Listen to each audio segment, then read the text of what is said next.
La filosofía positiva estudia al hombre en general, dicho de otra forma, al hombre abstracto. La filosofía esotérica se aplica al hombre concreto. El investigador mismo es el objeto de sus estudios. Partiendo de la constatación de que el hombre es desconocido, su meta es hacer que se conozca a sí mismo, tal como es y tal como podría, en ciertas condiciones, llegar a ser. En principio, el objetivo último de la ciencia positiva es el mismo, pero la orientación de los esfuerzos es diametralmente opuesta. Partiendo del centro, la ciencia positiva irradia en todas las direcciones y, con la especialización, marcha hacia la periferia, en cuyo límite cada punto constituiría una disciplina aparte. A partir de la multiplicidad y variedad observadas en la periferia accesible a nuestros sentidos, la ciencia esotérica se dirige hacia el centro, tiende a una síntesis más y más general.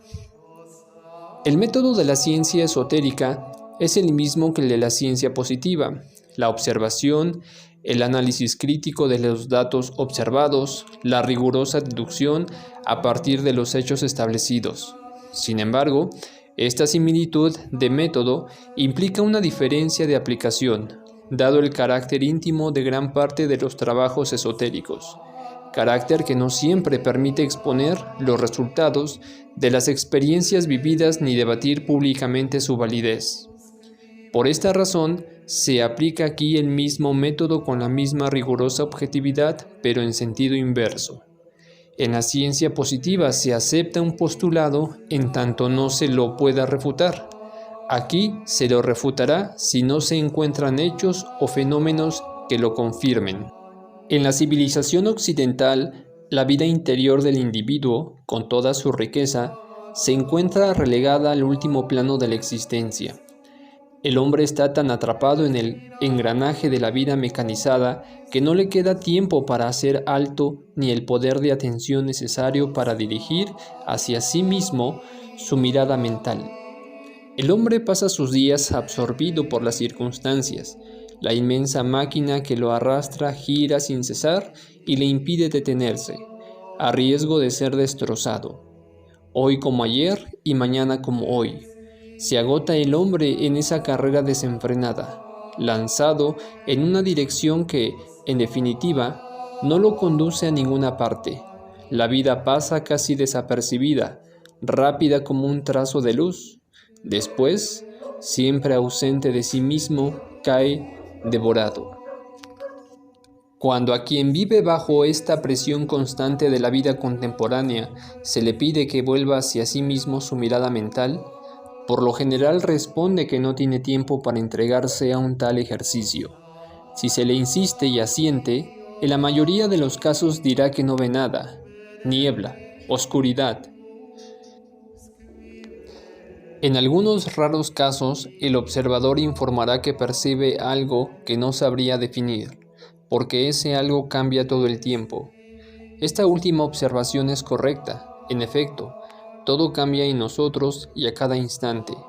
Basta el menor choque exterior, agradable o desagradable, feliz o desgraciado, para que nuestro contenido interior tome un nuevo aspecto. Si continuamos la observación interior sin tomar partida, esta introspección nos permite constatar muy pronto y no sin sorpresa que nuestro yo, del cual estamos habitualmente tan orgullosos, no es siempre igual a sí mismo, cambia.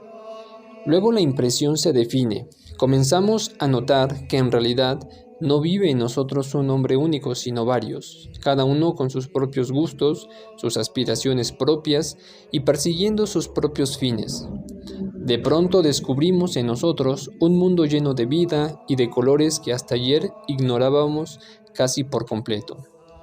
De continuar con la experiencia, pronto distinguiremos tres corrientes en esa vida en perpetuo movimiento: la de la vida, por así decir, vegetal, de los instintos; la de la vida animal, de los sentimientos; y, finalmente, la corriente de la vida propiamente humana, caracterizada por el pensamiento y la palabra. Algo así como si en nosotros existiesen tres personas, pero donde todo está entremezclado de una extraña manera. Podemos apreciar entonces el valor de la introspección como método de trabajo práctico que permite conocerse y entrar en sí mismo. A medida que progresamos, nos damos más y más cuenta de la real situación en que nos encontramos. En definitiva, el contenido interior del hombre es análogo a un recipiente lleno de limaduras, en estado de mezcla por acción mecánica, de modo tal que cualquier choque sufrido por el recipiente provocará un desplazamiento de las partículas de la limadura. Es así como la vida real escapa al ser humano, a causa de ese cambio permanente de su vida interior. No obstante, como veremos más adelante, esta insensata y peligrosa situación puede ser favorablemente modificada. Ello requiere trabajo, esfuerzos conscientes y sostenidos. La introspección mantenida incansablemente trae como consecuencia una sensibilización interior que, a su vez, intensificará la amplitud y frecuencia de los movimientos en ocasión del desplazamiento de las partículas de limadura. De esta forma, los choques que antes pasaban desapercibidos provocarán de ahí en adelante vivas reacciones. Por su continua amplificación, estos movimientos llegarán a producir un frotamiento de tal intensidad entre las partículas de limadura que un día se podrá sentir el fuego interior encenderse en sí. No basta una simple llamarada, ni basta que el fuego arda bajo las cenizas. Un fuego vivo, ardiente, una vez encendido debe ser cuidadosamente mantenido por la voluntad de afinar y cultivar la sensibilidad. Si esto ocurre, nuestro estado puede cambiar. El calor de la llama provocará en nosotros la soldadura. De ahí en adelante, el contenido interior ya no formará un conglomerado de partículas de limadura, formará un bloque. Los choques sufridos ya no provocarán en el hombre, como antes, un cambio interior. Alcanzado este punto, habrá adquirido la firmeza y permanecerá él mismo en medio de las tempestades de la vida. Tal es la perspectiva que se abre a quien estudia la ciencia esotérica. Para alcanzar el estado que se acaba de describir, habrá que desembarazarse desde el comienzo de toda ilusión respecto a sí mismo, por cara que sea, pues, tolerada al principio, una ilusión de esta índole crecerá sobre la marcha y para deshacerse de ella serán necesarios sufrimientos y esfuerzos complementarios. En tanto el hombre no haya alcanzado la soldadura, su vida constituye una existencia fáctica, ya que él mismo cambia cada instante, y dado que esos cambios se producen bajo el efecto de choques exteriores que él casi nunca puede prever, le es igualmente imposible estimar de antemano sus propios cambios interiores. Vive librado a los acontecimientos, ocupado en recomponer todo con subterfugios. En realidad, avanza hacia lo desconocido, librado al azar. Este estado de cosas es llamado en la tradición ley del azar o ley del accidente, y es la ley principal bajo cuyo imperio lleva el hombre, tal como es su ilusoria existencia. La ciencia esotérica señala las posibilidades y los medios para sustraerse a esta ley. Ayuda a iniciar una vida nueva, sensata, a ser lógico consigo mismo y finalmente a hacerse amo de sí. Para emprender últimamente este camino, el hombre debe ante todo ver con claridad su condición actual. Una imagen que se encuentra en las fuentes más antiguas permite representar y retener la imagen mental de esta situación. Se trata del carruaje. En esa imagen, el carruaje representa la estructura del hombre. El cuerpo físico está figurado por la carroza. Los caballos representan las sensaciones, los sentimientos y las pasiones. El cochero es el conjunto de las facultades intelectuales, incluida la razón. La persona sentada en la carroza es el amo. En su estado normal, todo el sistema se encuentra en perfecto estado de funcionamiento. El cochero sostiene firmemente las riendas en la mano y conduce el conjunto siguiendo la ruta indicada por el amo. Pero no es así como pasan las cosas en la inmensa mayoría de los casos. Por empezar, el amo está ausente. Todo el equipo debe ir a buscarlo para ponerse a su disposición. Todo se encuentra en mal estado. Los ejes no están engrasados y chirrian. Las ruedas están mal fijadas. El timón tiene un juego peligroso. Los caballos, aunque de noble raza, están flacos y mal alimentados. Los arneses están gastados, las riendas no son fuertes. El cochero duerme. Sus manos, caídas sobre las rodillas, apenas sostienen las riendas que a cada momento parecen escapársele. El carruaje avanza a pesar de todo, pero de manera tal que nada bueno presagia. En efecto, abandonando la ruta, se lanza por una pendiente y ahora la carroza arrastra a los caballos incapaces de retenerla. Caído en profundo sueño, el cochero oscila sobre su asiento a riesgo de caer. Triste suerte le espera, sin duda, a un tal carruaje. Esta imagen ofrece una profunda analogía con la condición de la mayor parte de los hombres. Merece ser tomada como objeto de meditación. A pesar de todo, la salvación puede presentarse. Otro cochero, este bien despierto, puede pasar por la misma ruta y percibir el carruaje en su desgraciada situación. Si no anda muy apurado, se detendrá quizás para ir en ayuda del equipo en apuros. En primer lugar, ayudará a los caballos para detener la caída de la carroza por la pendiente. Después despertará al hombre dormido y tratará con él de colocar el carruaje sobre la ruta, prestará forraje y dinero. Quizá también dé consejos para el cuidado de los caballos, la dirección de un albergue y de un carrocero y hasta incluso indique la ruta a seguir. A continuación, corresponderá al cochero aprovechar la ayuda y las indicaciones recibidas. A él le incumbirá en adelante poner las cosas en orden y con los ojos abiertos proseguir el camino que había abandonado. Deberá luchar sobre todo contra el sueño. Si se duerme nuevamente, si el carruaje abandona la ruta y vuelve a correr peligro, no puede esperar que la suerte le sonría otra vez, que otro cochero pase en ese momento por ese lugar y acuda en su ayuda. Hemos visto que la práctica de la introspección pronto nos permite constatar que nuestra vida interior cambia casi a cada instante. Sin embargo, el hombre pretende tener continuidad en las ideas y ser consecuente en los actos.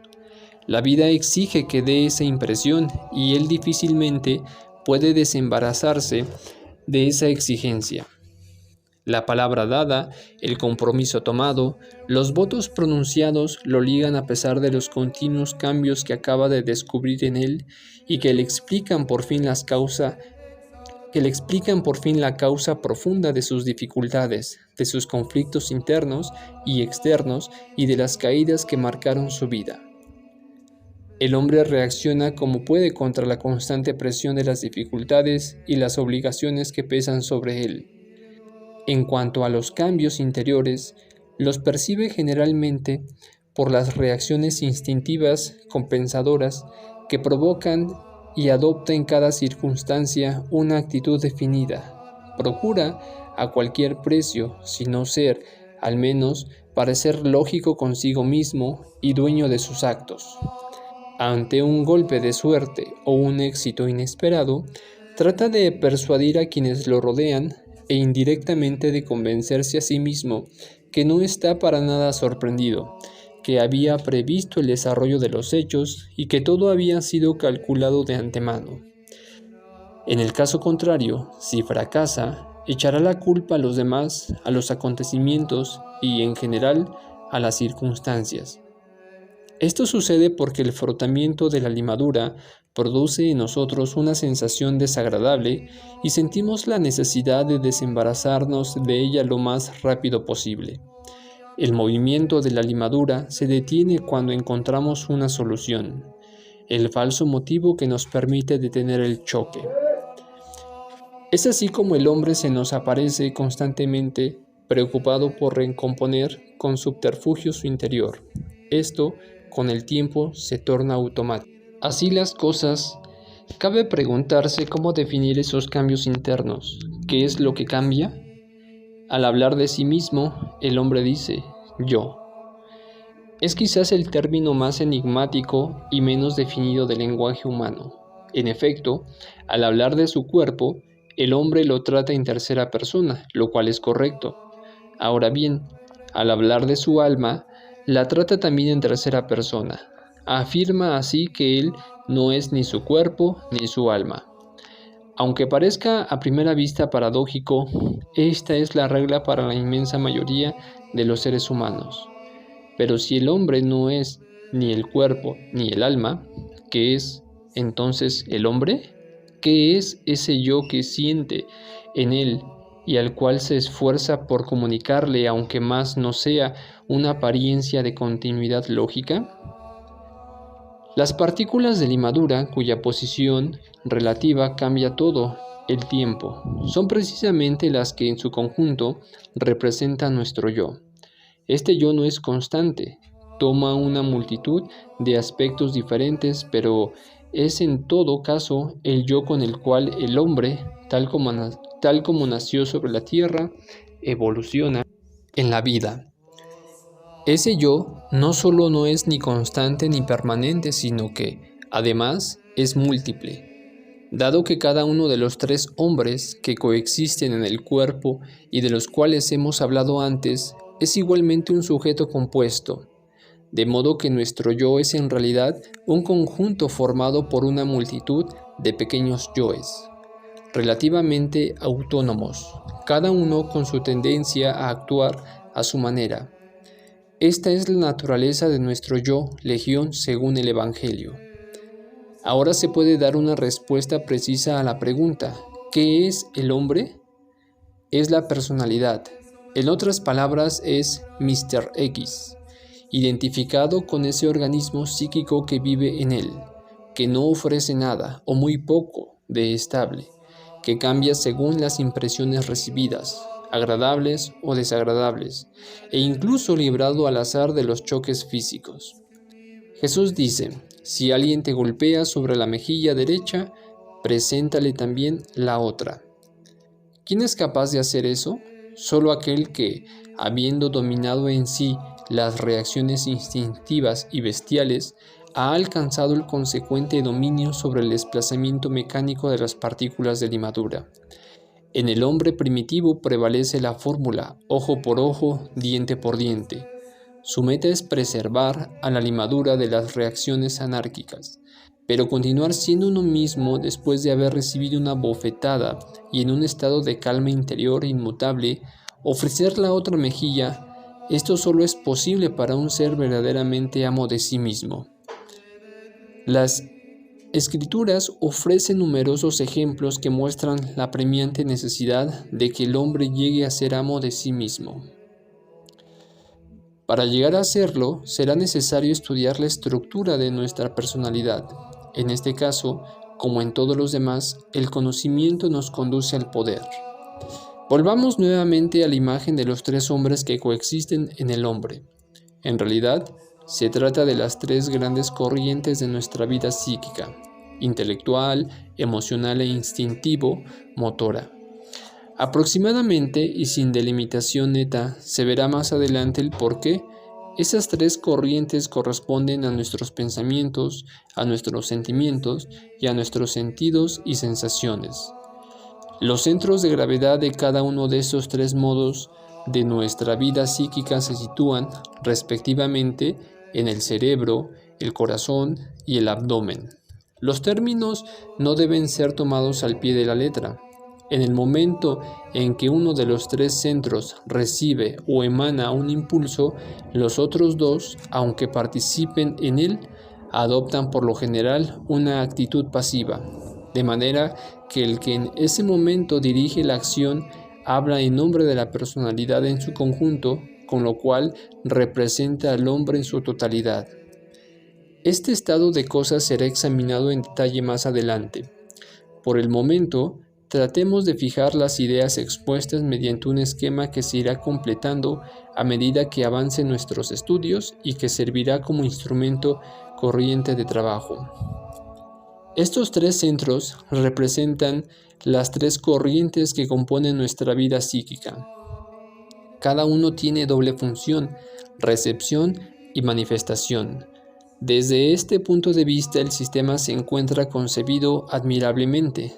Cada centro, en su zona, responde perfectamente a las necesidades de la vida interior y exterior del hombre. Recordemos nuevamente que la teoría de las funciones y de la ubicación de los centros psíquicos, en el sentido de que son centros de gravedad, es convencional. Pensamos principalmente con la cabeza, pero no exclusivamente. Lo mismo podemos decir en lo concerniente al corazón, donde ubicamos el centro emocional. El centro motor organiza la vida instintiva, así como la motricidad y los movimientos psíquicos. Su actividad se encuentra, por lo tanto, esparcida por todo el cuerpo, pero se lo coloca en el primer piso, que corresponde a los ijares y al abdomen, por razones que se aclararán más adelante. La personalidad humana, ese movedizo conjunto de partículas de limadura, de ninguna manera está destinada a la inacción. Muy al contrario, todo ese cuerpo psíquico constituye un organismo concebido para desempeñar un determinado rol. Lo que ocurre es que generalmente no se lo utiliza para ese fin porque nos servimos de él sin conocerlo, sin haberlo estudiado y comprendido. Los estudios esotéricos comienzan precisamente por el estudio del contenido, de la estructura y del funcionamiento de la propia personalidad. Precisemos las funciones psíquicas de los tres centros. El centro intelectual registra, piensa, calcula, combina, investiga, etc. El centro emocional tiene por campo los sentimientos, las emociones y las pasiones refinadas. El centro motor dirige los 5 sentidos, acumula la energía en el organismo por medio de sus funciones instintivas y dirige el consumo de esa energía por medio de sus funciones motrices. El centro motor es el mejor organizado de los tres, mientras los otros dos se constituyen y organizan solo a medida que crece y se desarrolla el niño. El centro motor funciona ya desde la concepción. Es por ello el más antiguo y el mejor ordenado. Es, por así decir, el más sabio, aunque a veces comete errores. Los otros dos centros, en cambio, nos plantean serias dificultades. Son anárquicos. Con frecuencia, uno se inmiscuye en el dominio del otro y en el del centro motor de forma tal que éste se descompone. De hecho, no tenemos ni un pensamiento puro ni un sentimiento puro, y nuestras acciones tampoco son puras. Todo está mezclado en nosotros y hasta entreverado por toda clase de consideraciones provenientes tanto del centro intelectual que, con sus cálculos, enturbia la pureza del sentimiento, como del centro emocional que enreda los cálculos del centro intelectual. Es imposible poner orden en nuestra vida psíquica, sacarla de su estado de perpetua anarquía y de su profunda sinrazón, sin antes haber estudiado a fondo la estructura de la propia personalidad. Gracias a este estudio podrá el buscador proceder al ordenamiento y a la puesta a punto de ese organismo. No existe otro medio más que el trabajo sobre sí mismo, la